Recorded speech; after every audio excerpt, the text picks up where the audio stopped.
Hello Shubham Saket, welcome to online interview of FMG toppers, and you have scored 257 marks in June 2021 FMGE, and you have got All India first rank.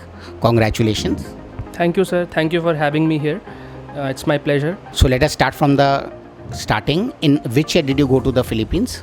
Sir, I went to Philippines in the year 2016, January of 2016. I started my BS, and 2017 I started my MD, and my MD finished in the year 2021. अच्छा, ये BS और MD क्या होता है? Sir, अलग अलग country में जैसे MBBS शुरू होने के पहले कुछ प्री मेड कोर्स करना होता है, तो वैसे ही फिलीपींस में भी एक BS वहाँ का भी एक प्री मेड कोर्स हो गया जो आपको करना कंपलसरी है before taking admission into MD.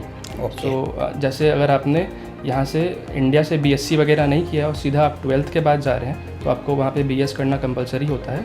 लेकिन अगर आपने 12th के बाद BSc वगैरह कुछ किया इधर तो फिर बायो स्ट्रीम से, तो उधर आपको जाके BS नहीं करना होता, आप डायरेक्टली MD में भी एडमिशन ले सकते हैं. डायरेक्ट MD में. BS के बाद BS के थ्रू एक एग्ज़ाम होता है NMAT करके.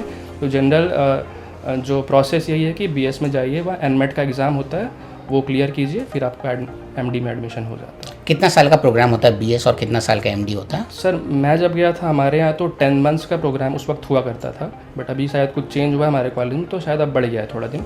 But generally most of the college है उधर 1.5 साल का प्रोग्राम होता है BS का.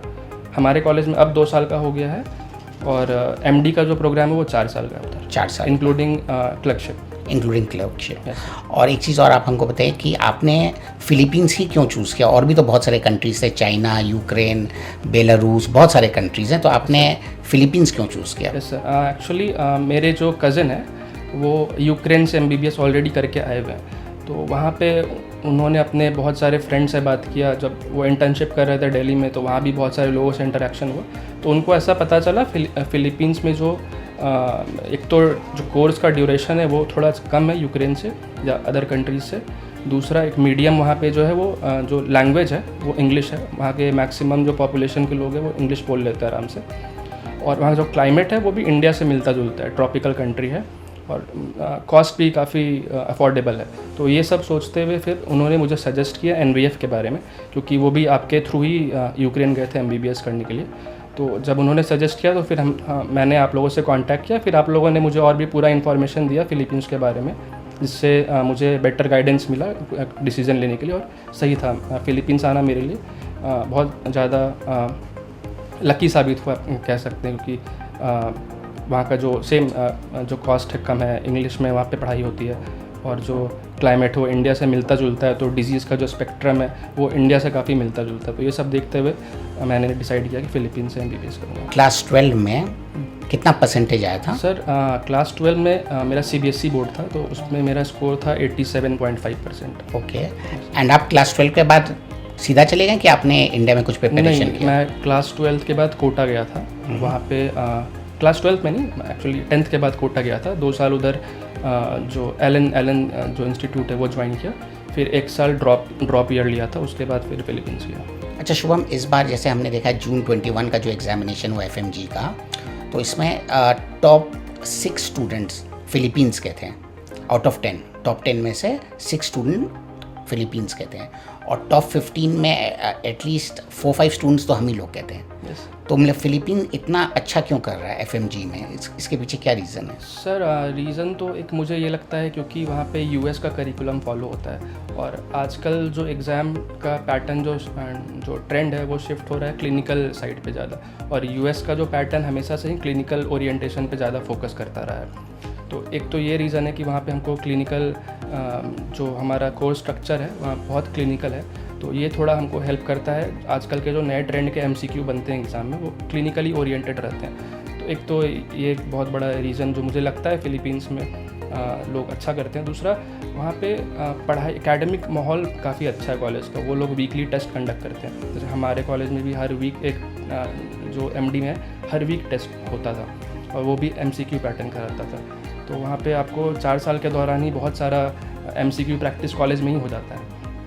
तो और वो लोग प्रेशर बना के रखते हैं बच्चों पे, तो जो पढ़ने वाले लोग हैं वो उनके लिए काफ़ी अच्छा वो हो जाता है, क्योंकि वो प्रेशर में पढ़ते रहते हैं लगातार, तो वहाँ पे कंसिस्टेंसी मिल जाती है लोगों को। ये एक रीज़न है कि फ़िलीपींस से अब लोग ज़्यादा अच्छा कर रहे हैं, और इसमें कोई ऐसे हैरानी की बात नहीं, होना ही था ये।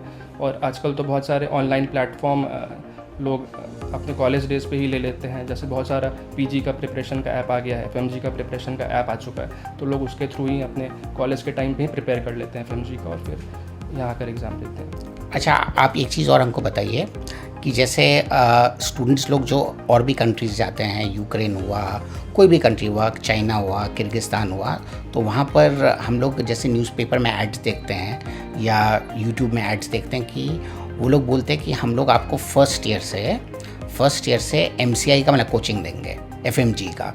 तो आपने तो कोई कोचिंग लिया नहीं, और फ़िलीपींस में कोई कोचिंग होता भी नहीं है एफएमजी के लिए, तो इसके बारे में आपका क्या राय है? क्योंकि आप कोचिंग लेंगे कि मतलब पढ़ाई करेंगे?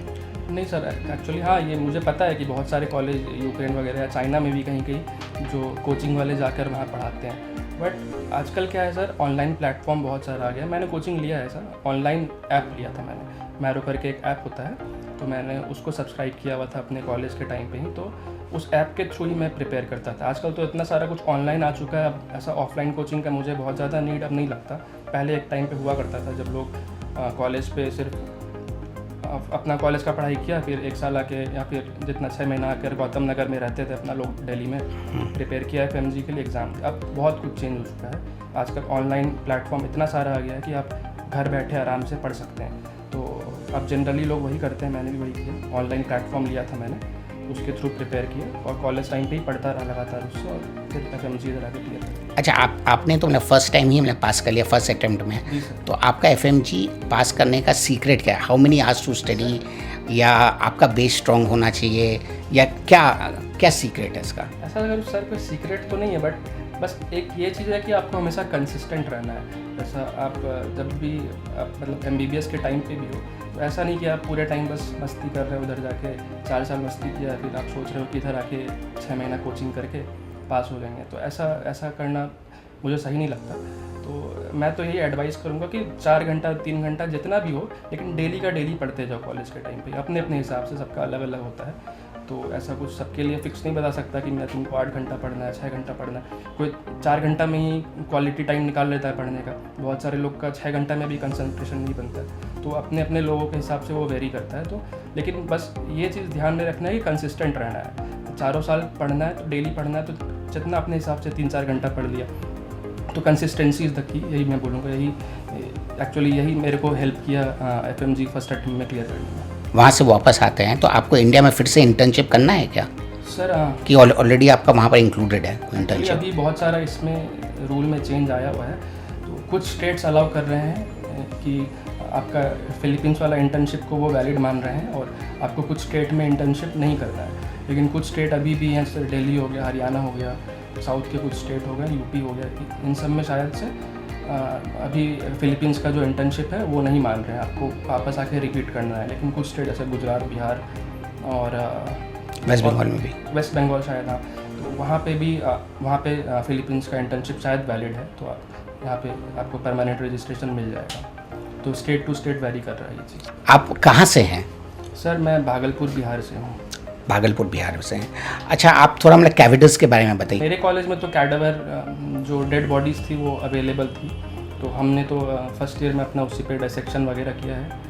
बट ऐसा बहुत सारे जैसे डेवलप कंट्रीज़ में भी चले जाइए तो वहाँ पे वो लोग डमीज़ पे पढ़ाते हैं, कैडावर बहुत जगह अवेलेबल नहीं होता है। अब मेरे ख्याल से पर्सनली मेरा मानना है कि बहुत ज़्यादा डिफरेंस क्रिएट नहीं होता है अगर आपके कॉलेज में कैडावर लाइव मतलब डेड बॉडीज़ रियल वाली है या नहीं, इससे ज़्यादा फ़र्क नहीं पड़ता है कि सर फर्स्ट ईयर तो बहुत लोगों का बस एडजस्ट होने में निकल जाता है, तो इतना ज़्यादा कुछ वो मैटर नहीं करता है कि आपने कितना डायसेक्शन किया। बस आपको अगर एनाटॉमी पढ़ना है तो आप डमीज़ और मॉडल्स के थ्रू भी पढ़ सकते हैं, और जो एनाटॉमी का एटलस होता है वो सब आपका एनाटॉमी स्ट्रॉन्ग करने में ज़्यादा हेल्पफुल है कैडावर के सिवाय। और कैडावर का बहुत सारा आपको वीडियो वगैरह जो है यूट्यूब पे भी मिल जाएगा, तो वहाँ से भी आप अगर आपको डेड बॉडीज़ के सीखना है तो आप यूट्यूब वीडियोस पे भी देखकर सीख सकते हैं अगर आपको इंटरेस्ट है तो। लेकिन मेरे ख्याल से बहुत ज़्यादा फ़र्क नहीं पड़ता है कैडावर है या नहीं है। अच्छा, आपका मतलब क्लर्कशिप के बारे में क्या एक्सपीरियंस था? जैसे कि क्या होता है कुछ कंट्रीज़ में जो पेशेंट्स होते हैं वो लोग लोकल लैंग्वेज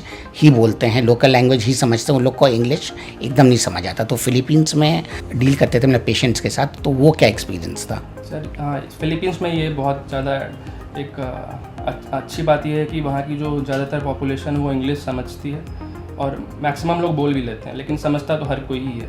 तो ऐसा फिलीपींस में क्लर्कशिप के वक्त बहुत ज़्यादा दिक्कत नहीं होती थी। लेकिन मैं सजेस्ट यही करूँगा, अगर पॉसिबल है तो थोड़ा बहुत आप लैंग्वेज वहाँ का, जैसे जो आपको डेली काम आएगा पेशेंट का हिस्ट्री लेने में, थोड़ा बहुत लेवल का सीख लें फिलिपिनो, तो ज़्यादा बेटर हो जाएगा। लेकिन अगर आपको वहाँ का लोकल लैंग्वेज नहीं भी आता हो तो बहुत ज़्यादा डिफरेंस नहीं पड़ेगा, वहाँ पे सब इंग्लिश बोलते हो समझते हैं। इंग्लिश बोलते हो समझते हैं, ठीक है। और वहाँ पर आपको हम लोग का क्या सपोर्ट मिला है एनवी फाउंडेशन का?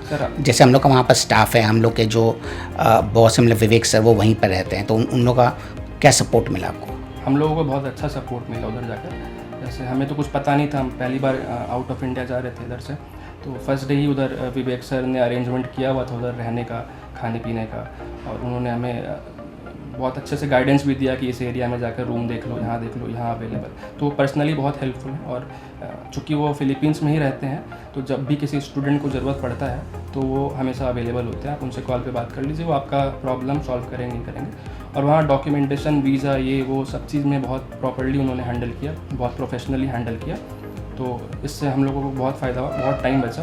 और या हम लोग क्योंकि नए थे, हम लोगों को पता नहीं था, डर रहे थे, तो ये सब चीज़ जब वहाँ पे हेल्प मिली हम लोगों को, जितने भी एनवीएफ के स्टाफ है उधर, अंजलि मैम है या फिर विवेक सर है, इनफैक्ट आप लोग यहाँ कोलकाता वाले ऑफिस, आप लोग बहुत कोऑपरेट किए हम लोग को और बहुत अच्छा गाइडेंस मिला। तो जैसे आप वहाँ से मतलब पढ़ के आए हैं, तो आपको क्या लगता है जो हम लोग आपको हेल्प किए थे कि फ़िलीपींस जाइए, तो वो सही हमने गाइडेंस दिया था कि नहीं? यस सर, बिल्कुल बिल्कुल। फ़िलीपींस आना बहुत मैं तो मानूँगा बेस्ट डिसीजन था। अगर मुझे कहीं बाहर जाना था तो मैं सही जगह गया, फ़िलीपींस गया। और उम्मीद करता हूँ आगे भी ऐसे ही वहाँ से आप लोगों ने इतना हेल्प किया, इतना सीखने को मिला उधर जाकर, आगे भी हो सकता है, आगे होपफुली कंटिन्यू करूँगा।